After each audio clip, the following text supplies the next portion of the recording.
Good morning student. आज के online class में आप सभी का एक बार फिर से स्वागत है। बच्चों, इससे पूर्व की वीडियो में हम बिहारी जी के दोहे का अध्ययन कर रहे थे।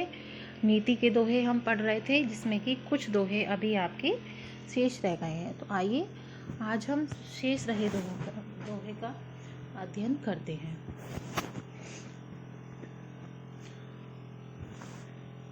बच्चों, ये नर की अरु नर नीर की 11वां दोहा हो चुका था आपका। आइए इससे आगे का दोहा हम पढ़ते हैं। बढ़त बढ़त संपत्ति सलिल मन सरोज बढ़ जाए, घटत घटत सो ना फिर घटे, बरु समूल को मिलिहाय। संदर्भ इसका वही रहेगा जो हमने पूर्व में बताया था, पूर्व के दोहे का था। सभी दोहों का संदर्भ वही रहेगा।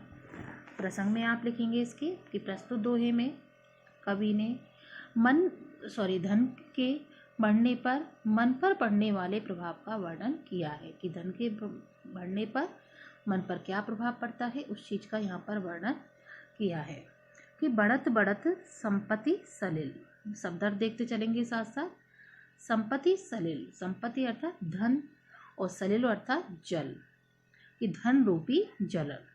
कि कवि का क्या कहना है, कवि का कथन है कि धन रूपी जल के बढ़ने पर, बढ़त बढ़त अर्थात बढ़ने पर, और क्या बढ़ने पर, धन रूपी जल। कि धन रूपी जल के बढ़ जाने के साथ साथ मन सरोज, सरोज अर्थात कमल, मन रूपी कमल बढ़ जाए। कि धन रूपी जल के बढ़ जाने के साथ साथ मन रूपी कमल भी बढ़ जाता है।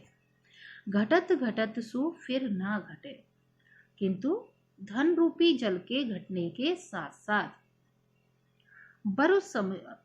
फिर ना घटे, मन रूपी कमल नहीं घटता। मतलब जब धन रूपी जल बढ़ता है तो मन रूपी कमल भी बढ़ जाता है, लेकिन जब वह जल, धन रूपी जल घटता है तो मन रूपी कमल नहीं घटता है, बल्कि क्या होता है, बरु समूल को मिला है। क्या होता है कि समूल अर्थात जड़ सहित, तो मन रूपी कमल घटता नहीं है, बल्कि समूल अर्थात जड़ सहित नष्ट हो जाता है। कहने का अर्थ यह है कि धन के बढ़ जाने पर मन की इच्छाएं भी बढ़ जाती हैं, परंतु धन के घट जाने पर मन की इच्छाएं नहीं घटती। तब यह परिणाम होता है कि मनुष्य यह सह नहीं पाता है और दुख से मरे हुए के समान हो जाता है। मतलब पूरी तरीके से नष्ट हो जाता है, मरे हुए के समान हो जाता है। तो यहाँ पर बच्चों क्या है, एक तालाब और कमल के माध्यम से यहाँ पर आपको बात समझाने की कोशिश की गई है कि जिस तरह तालाब में कमल होते हैं, जब उस तालाब में पानी बढ़ता है तो उसके साथ साथ क्या होता है कि कमल की नाल भी बढ़ जाती है। तालाब में जैसे जैसे जल बढ़ेगा वैसे वैसे कमल की नाल भी बढ़ती जाती है। किंतु जब पानी कम होता जाता है, पानी उतरता जाता है, तो जो बढ़ी हुई नाल होती है वह छोटी नहीं होती, बल्कि क्या होती है, पानी के समाप्त होने पर वह स्वयं ही नष्ट हो जाती है और कमल को भी नष्ट कर देती है। तो यहाँ पर कमल का उदाहरण देते हुए कवि ने स्पष्ट किया है कि धन के बढ़ने पर मन को नियंत्रित रखना चाहिए, अन्यथा क्या होता है, धन ना रहने पर बहुत कष्ट होता है। बच्चों, इसका काव्य सौंदर्य जो पूर्व में बताया था वही रहेगा कि भाषा इसकी ब्रज है, शैली मुक्तक, छंद दोहा और शांत रस है। अलंकार देखेंगे आप, बढ़त बढ़त, घटत घटत, इनमें पुनरुक्ति प्रकाश अलंकार है। और संपत्ति सलुल अर्थात धन रूपी जल, मन सरोज अर्थात मन रूपी कमल, इसमें रूपक अलंकार है और गुण इसमें प्रसाद है। जो चाहत चटक ना घटे, जो चाहत चटक ना घटे, मैलो होय न मित्र, रज राजसु ना छुवाई तो नीह चीकने चित। बहुत सुंदर बात है कि जो चाहत चटक ना घटे। प्रसंग में देखेंगे आप कि इस दोहे में कवि ने मित्रता के मध्य धन और वैभव को ना आने का परामर्श दिया है। कि मित्रता के बीच में हमें कभी भी अपने धन को और अपनी सुख सुविधाओं को, अपने वैभव को नहीं उसमें लाना चाहिए। तो कवि का यहाँ पे कथन है कि जो चाहत चटक ना घटे, चटक अर्थात चमक। कि यदि आप चाहते हैं कि मित्रता की चमक कभी भी समाप्त ना हो, मैलो होए ना मित्र, मित्र अर्थात मित्रता, मित्र हैं, और आप चाहते हैं कि आपकी मित्रता कभी भी मैली ना हो, अर्थात उसमें कोई भी दोष उत्पन्न ना हो। मैलो अर्थात दोष, कि उसमें कोई भी दोष उत्पन्न ना हो, आपकी मित्रता स्थायी बनी रहे।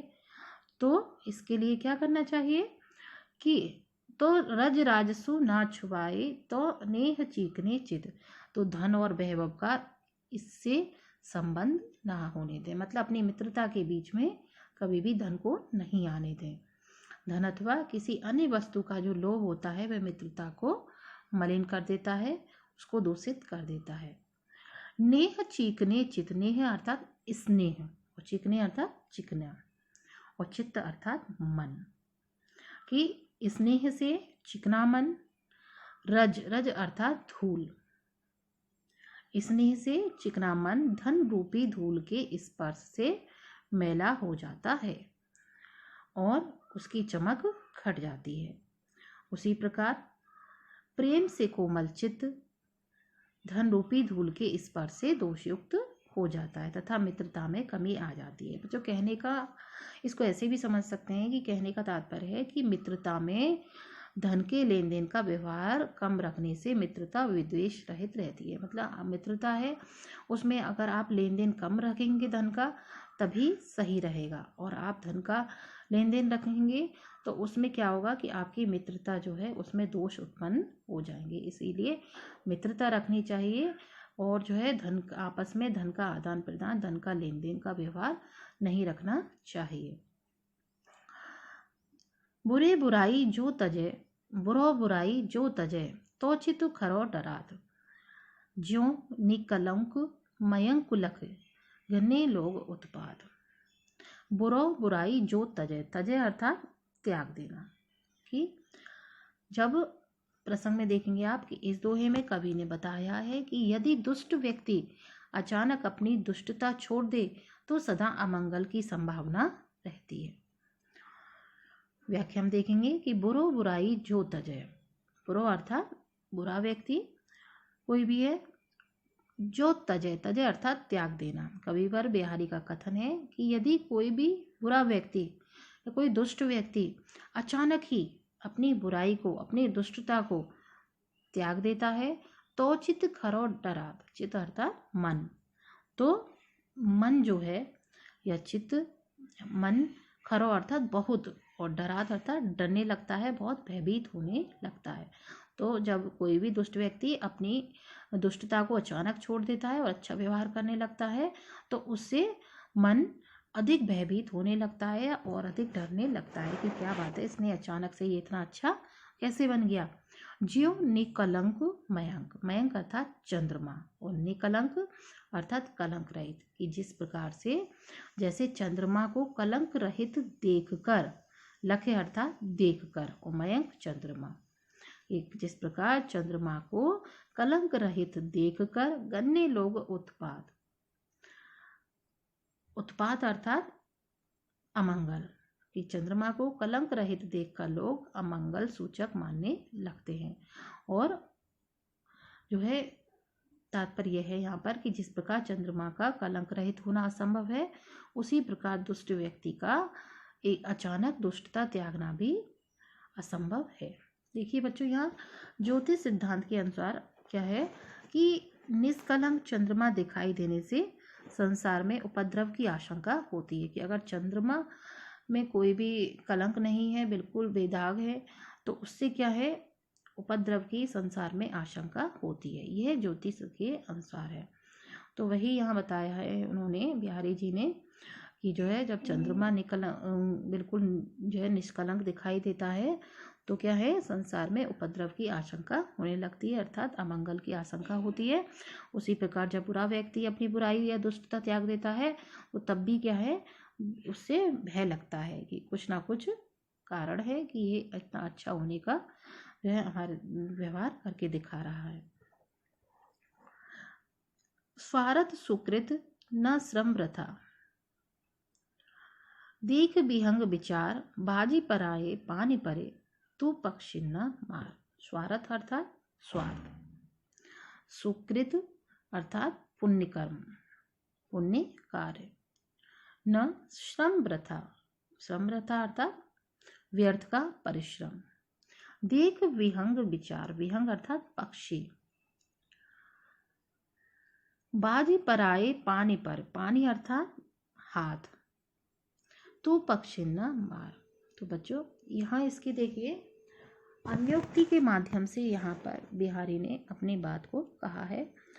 प्रसंग देखेंगे कि इस दोहे में कवि ने अन्योक्ति के माध्यम से अपने आश्रयदाता राजा जयसिंह को समय पर चेतावनी दी है। इस दोहे में उसे हिंदू राजाओं पर आक्रमण न करने के लिए अन्योक्ति द्वारा सचेत किया गया है। उनके बिहारी जो थे वे राजा, जयपुर के राजा थे जयसिंह नरेश, उनके यहाँ वे आश्रयदाता थे। तो वो क्या है, हिंदुओं पर आक्रमण कर रहे थे। तो उससे उन्हें रोकने के लिए उनको उन्होंने इस दोहे के माध्यम से सचेत किया है कि उनको अपने ही धर्म के राजाओं, हिंदुओं पर जो है, हिंदू राजाओं पर, उन पर आक्रमण नहीं करना चाहिए।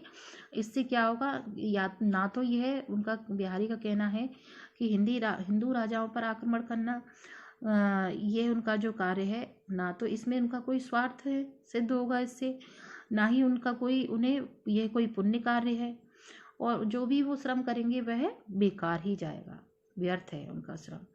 क्यों व्यर्थ है? क्योंकि वह ये सब किसके कहने पे कर रहे हैं? औरंगजेब के।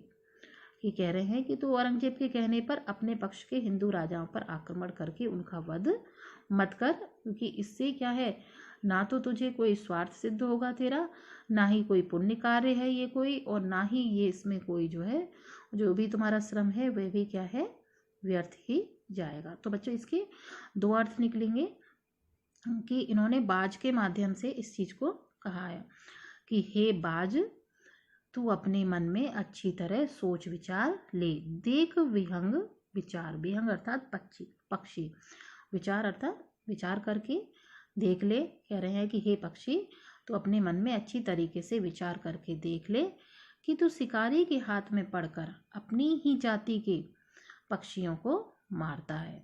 किससे कह रहे हैं? बाज पक्षी से, कि अपने तू शिकारी के हाथ में पड़कर अपनी ही जाति के पक्षियों को मारता है, जबकि ना तो इसमें तेरा कोई स्वार्थ है, और सुकृत अर्थात ना ही यह कोई पुण्य कार्य है, और ना श्रमरता, और तेरा यह श्रम भी व्यर्थ है, क्योंकि तेरे परिश्रम का फल तुझे तो मिलेगा नहीं, बल्कि तेरे मालिक को प्राप्त होता है। तो दूसरों के हाथ की कठपुतली बनकर अपनी जाति के पक्षियों का वध मत कर। उसको ये समझा रहे हैं, अब तू मेरी सलाह मानकर अपने जाति के पक्षियों का वध करना बंद कर दे।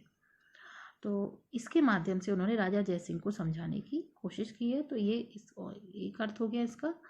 दूसरा इसका अर्थ होगा, राजा जयसिंह के लिए उन्होंने कहा है अन्योक्ति माध्यम से कि हे राजा जयसिंह, तू विचार करके देख ले कि तू बाज पक्षी की तरह अपने शासक औरंगजेब के हाथ की कठपुतली बनकर अपने साथी इन हिंदू राजाओं पर आक्रमण कर रहा है, जबकि इस कार्य को करने से तेरे स्वार्थ की पूर्ति नहीं होगी, और ना ही यह कोई अच्छा या पुण्य कार्य है, और तेरा जो श्रम है वह भी, इसका भी फल तुझको नहीं मिलेगा, इसीलिए तुम्हारा ये श्रम भी व्यर्थ हो जाता है।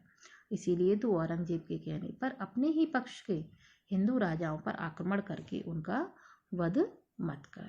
तो बच्चों यहाँ पर उन्होंने क्या है, अन्योक्ति के माध्यम से अपने आश्रयदाता राजा जयसिंह को समय पर चेतावनी दी है कि वो औरंगजेब के कहने पर अपने ही जाति के हिंदू राजाओं का वध करना छोड़ दे। तो बच्चों आपका ये बिहारी के दोहे, ये जो आपका पाठ है, ये यहीं पर समाप्त हो जाता है।